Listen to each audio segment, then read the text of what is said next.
काय होतं की आपण ज्या काही मेंढ्यांची केस कापायची आहे, तर आपल्याकडे जे गाभण मेंढ्या येतात त्यांना असं झोपून त्यांच्यावरनं मशीन फिरवू शकत नाही. कारण काय होतं की ह्यांच्या पोटामध्ये 2-3 पिल्लं असतात. आता हिच्या बघू शकता, हिच्या 3 ते 4 पिल्लं आहेत. मग हिला तसं झोपून तिच्यावरनं मशीन फिरवून किंवा केस कापणं हे आपल्यासाठी खूप धोकादायक गोष्ट होणार आहे. म्हणून आपण काय करतो, ती त्यांना त्रास होऊ नये अशा पद्धतीनं केस कापत असतो. आता बघू शकता ही आणि हिचं पोट. तर हे जे काय आहे आता सगळ्यांची केस कापायचे, पण ही फिमेल आहे. आता ही गाभण आहे. जर समजा आपण हिला झोपवली आणि तिच्यावरनं म्हणजे केस वगैरे कापायचं चालू केलं, तर काय होणार आहे की हिला त्रास होणार आहे जास्त करून. म्हणजे हिला होईल की हिच्या पिल्लांना त्रास होईल, पण तो होणार आहे. तर तसं होऊ नये म्हणून आम्ही काय करतो की हे काय जे आहेत माद्या त्यांना धुतो आणि त्याच्यानंतर मग मशनीनं केस कापतो. तर तुम्हाला मी दाखवतो की कशा पद्धतीनं केस कापतो. तर बिना झोपवता जशी आहे उभी त्या पद्धतीनंच तिची आम्ही केस कापतो. तर आता आपण हिला बांधून वगैरे झालं, हिला धुणार आहे पहिल्यांदा आणि धुवून झाल्याच्या नंतर मग हिची केस कापणार आहे. तर बघा तुम्ही कशी पद्धतीने कापतो आहे.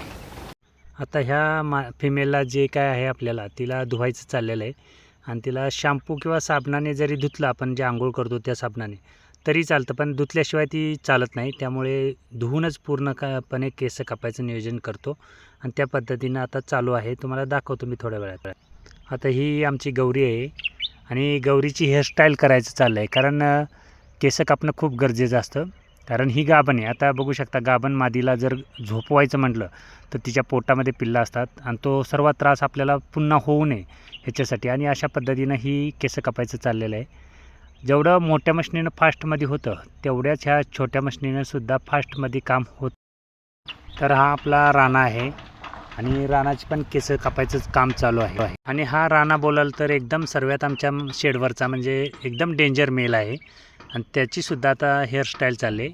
म्हणजे गौरीची झाली की ह्याची, आणि ह्या सर्व प्राण्यांची हेअरस्टाईल आता रोज 2 ते 3 प्राण्यांची हेअरस्टाईल होणार. आणि ह्याला जर झोपून कापायचं म्हणलं तर हा काय आपल्याला ऐकत नसतो. त्याच्याप्रमाणे हे सर्व नियोजन चालू आहे. मेंढीपालन हे जुन्या पद्धतीनं केलं पाहिजे, पण त्याच्यामध्ये थोडीशी आधुनिकता असली पाहिजे. त्यानुसार आपण हे काम करत आहे. आणि आता हा राणाची जी काय हेअरस्टाईल चालली आहे, तसा बोलायला गेलं तर ज्यांनी ह्याला पाहिलं आहे त्यांना माहिती आहे हा काय पद्धतीतला मेल आहे. आणि अशा पद्धतीनं ही सर्व केस आपण त्यांची जी काय आहे ती पूर्ण करत असतो आणि त्याच्यानुसार त्याला उभा केलेला आहे. उभा करणं म्हणजे काय, त्याला बांधून वगैरे ठेवायची काही गरज लागत नाही. कारण तो एकदम शांत उभा राहतो केस कापापर्यंत. थोडासा इकडे तिकडे फिरेल, पण अजिबात म्हणजे काय असा त्रास देत नाही. केस कापताना एकदम शांत उभा राहतो आणि जेवढं फास्ट मशनीनं होतं आहे तेवढ्या फास्टमध्ये ते होतं. आणि एकदम स्किन म्हणजे जे काय आतली गुलाबी स्किन दिसते आपल्याला, त्या पद्धतीनं होत असतं. आणि त्याचं चाललं आहे की थोडंसं मला पण रिलॅक्स सोड, मी पण थोडासा फिरेन. पण आता आपल्याला केस कापायचे असल्यामुळे त्याला काही बाहेर सोडता येत नाही किंवा काय नाही. पण केस कापापर्यंत तो एकदम शांत उभा राहणार. कारण त्याला माहिती आहे ही सर्वांनाच सवय लावलेली असते आपण प्राण्यांना, त्यानुसार हे प्राण्यांची केस कापायची चालू असतात. आणि ह्या आत्ता एप्रिलमध्ये केस का कापायची, तर मागच्या वर्षी काय झालं होतं की पाऊस लवकर लागला होता आणि तेव्हा आपल्याला हे काय सर्व करता आलं नाही. कारण पाऊस लवकर लागल्यामुळे नंतर त्यांची केस कापता आली नाहीत. म्हणून ह्यावर्षी थोडंसं अगोदरच म्हणजे 1 महिना अगोदरच केस कापायचं चाललेलं आहे. आणि केस कापल्यानंतर त्यांची ग्रोथ पण चांगली होती आणि प्राणी पण व्यवस्थित राहतात. त्याच्यानुसार आपण केस कापणं खूप गरजेचं असतं. तर ज्यांना कुणाला जर शिकायचं असेल तर 100% तुम्ही येऊ शकता. ह्या 15 दिवसामध्ये आपण 2 ते 3 प्राणी एका दिवशी म्हणजे त्यांची केस कापायचं चालू असतं. कारण एकदम सर्व प्राणी आपण कापत नाही. कारण दुपारचा जो वेळ असतो त्याच्यामध्ये थोडंसं ऊन लागतं आमच्याकडे आणि संध्याकाळचं मग थंडी लागते. म्हणून आम्ही काय करतो, सकाळचं जे काय दुपारचं जे काय ऊन लागेल त्या उन्हामध्येच ह्या सर्वांचे केस कापत असतो. आणि आपण जर थोडीशी आधुनिक पद्धतीनं जर मेंढीपालन केलं तर 100% सक्सेसफुल असतं. कारण त्या पद्धतीनं केलं पाहिजे. जुन्या लोकांनी हाताच्या कैचीने कापत होते म्हणून आपण पण तेच करत तसलं काही गोष्टी नाही. आता थोडीशी वेगळी पद्धत आलेल्या आहेत, काही मशनी निघाल्या आहेत, सर्व काय आहे. तर त्या पद्धतीनं आपल्याला केलं पाहिजे आणि त्याच्यानुसार मग प्राणी पण तसे ॲक्टिव्ह राहतात. कारण त्यांनाही ती सवय लागत असते, त्याच्यानुसार ते प्राणी होतात. तर आता ह्या मेलला जर समजा झोपून कापायचा म्हणलं तर काय होईल, 3-4 लोकं लागतील. आणि 3-4 लोक असूनसुद्धा त्या मोठ्या मशीनीमध्ये त्याला थोडीशी इजा वगैरे होऊ शकते कुठेही, कारण तो मशीन मोठी असते ती व्हायब्रेट होती आणि ही मशीन जी आहे माझ्याकडची ती काय अजिबात व्हायब्रेट वगैरे होत नसते. त्याच्यामुळे त्यालाही कळत नाही की काय चाललं आहे, कसं म्हणजे काय चाललं आहे त्याचं. त्यामुळे तो एकदम शांत उभा राहतो. आणि जर काय मोठ्या मशिनीनं कापायचं म्हटलं तर 3-4 माणसं लागतील आणि त्याच्यानुसार त्याला मग तसा झोपून एकदम, म्हणजे हा काय शांत झोपणारा प्राणी नाही किंवा शांत झोपून केस कापून देईल अशातला प्राणी नसतो. त्याच्यामुळं जे काय आहे आपल्याला त्या परिस्थितीनुसारच करावं लागतं. पण केस कापणं ही वर्षातून 2 ते 3 वेळा खरोखर एकदम गरजेचं असतं. त्यानुसार आपण पण केसांचं नियोजन केलेलं आहे. आणि जर कुणाला शिकायचं असेल तर मी सांगितलेलं आहे, काही म्हणजे फी वगैरे तसली काही आमच्याकडे नसते. पाण्यासाठी पण फी नसते आणि जर कुणाला शिकायचे असतील केस कापायचे कसं तर सुद्धा त्याची काही फी नाही. चहा, नाश्ता, जेवण वगैरे सर्व काही आम्ही देऊ.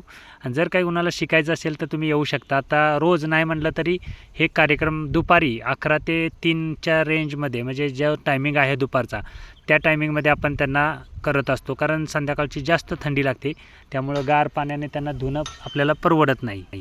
आणि जेवढी तुम्ही प्राण्यांना फ्रेश ठेवाल म्हणजे केस वगैरे कट करून, तेवढ्या पद्धतीनं प्राणी एकदम क्वालिटीमध्ये राहतात.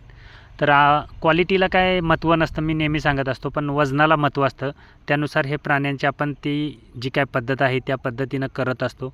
आणि प्रत्येकाचे म्हणजे 2-3 महिने झाले की प्रत्येक प्राण्याचे एक वेळ तरी हेअरस्टाईल करत असतो आणि त्याची त्यांना सवय लागलेली आहे. असंच नाही की ती एकदम उभी राहतील, तर तुम्हालासुद्धा सुरुवातीला थोडा त्रास देतील, पण जेव्हा हे सवय लागते त्यांना तर त्या पद्धतीनं ते उभे राहतात. आणि आता तो एकदम म्हणजे बघा एकदम रिलॅक्समध्ये राहिलेला आहे. आणि जरी बांधून म्हणलं किंवा काही करायचं म्हटलं तरी तो थोडासा त्रास देतो, म्हणून आम्ही त्यांना त्या पद्धतीनं सवयच लावलेली आहे. आणि अशी का जर मेंढीपालन केलं आपण, म्हणजे अशा काही वेगवेगळ्या आधुनिक गोष्टी जर करत गेलो तर मेंढीपालन जेवढं अवघड दिसतं तेवढं सोपं दिसतं. कारण कात्रीनं जर केस कापायची म्हणली तर आपल्याकडे एवढं मॅनपॉवर नाही आहे किंवा आपण दिवसभर ते कात्रीने करू शकत नाही. त्यासाठी आम्ही ह्या पद्धतीनं मशनीनं कापत असतो. तर सुरुवातीला पण ह्याची कापली होती आणि आता जो काही पाऊस लागेल त्या पाऊस लागायच्या अगोदरच हे सर्व करायचं असतं. कारण आमच्याकडे पावसामध्ये अति थंडी असते आणि त्या थंडीमध्ये ह्यांची केस कापणं म्हणजे आपल्याला त्रास असतो. आणि तो त्रास होऊ नये म्हणून आत्तापासूनच नियोजनबद्धता चाललेली आहे. आणि एकदम शांत उभा राहणे, म्हणजे हा मेल जो आहे तो एकदम शांत उभा राहतो आणि अशा पद्धतीनं त्याची हेअरस्टाईल होती पूर्ण. आणि जेव्हा पूर्ण हेअरस्टाईल होती म्हणजे केस पूर्ण कापली जातात तेव्हा त्याची जी काही आतली कातडी असते एकदम गुलाबी गुलाबी कलरची स्किन दिसत असते. आणि त्याच्यानुसार मग त्यांनाही फ्रेश वाटतं आणि त्याच्यानंतर त्यांच्या ग्रोथ जी काय आहे वजन वाढीसाठी तेही फायद्याचं राहतं. पण थोडीशी आधुनिक पद्धत प्रत्येकाने घेतली पाहिजे आणि त्याच्यानुसार मेंढीपालन केलं पाहिजे. मेंढीपालनामध्ये जुन्या पद्धतीनंच केलं पाहिजे, पण त्याच्यामध्ये ज्या काही नवीन गोष्टी येतात तो आपण आता शोध घेतला पाहिजे आणि त्यानुसार केलं पाहिजे.